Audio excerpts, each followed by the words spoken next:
If you are the supplier of goods to a distributor, what is the one key clause that you as the supplier want in that distribution agreement? Stick around and I'll tell you. Hi everyone, Simon here from the Contract Company. Contracts, that's what we do all day, every day, and sometimes overnight. Lucky us. Okie dokie. So if you are a supplier and you supply goods to a distributor, and that distributor may have an exclusive territory or region, and that distributor distributes goods, what do you want as the supplier? What is the one key clause you would want in that agreement? Well, I think it's volumes. What does that mean, you say, Simon? Good question. What I mean by that is that the distributor often wants exclusivity in the region or territory so that they are the only distributor of those goods in that territory, which is fine because they're going to spend time and money in marketing the goods, trying to develop the brand and trying to generate sales. So if they're going to stick their neck out and spend that time and money trying to generate generate sales of the products through marketing, then they want something for that, which is exclusivity.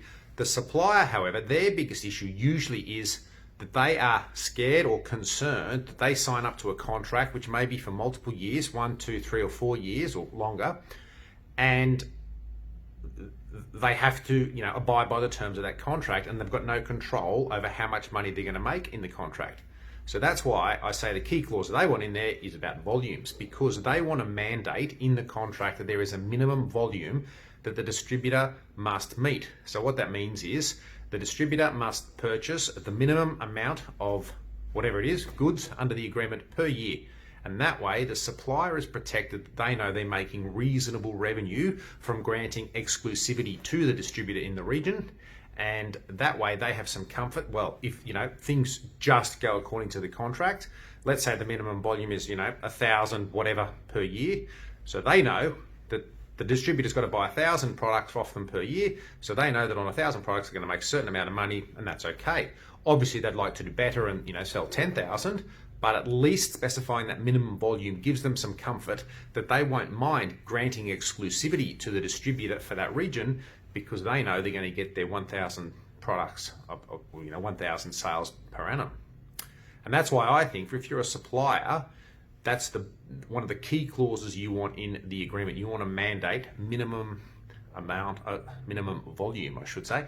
The minimum volume that the distributor has to purchase off you in any given time period, so that as the supplier, you're going to make the money that you need to grant that exclusivity.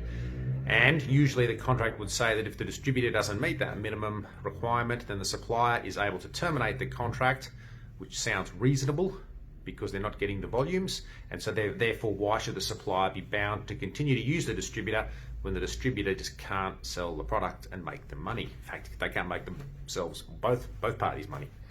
Anyway, that's just my view as to what I think is the most important agreement if you're a supplier in a distribution agreement. Hope that helps. Any questions, feel free to get in touch, simon@contractcompany.com.au or 1-800-355-455. Thank you.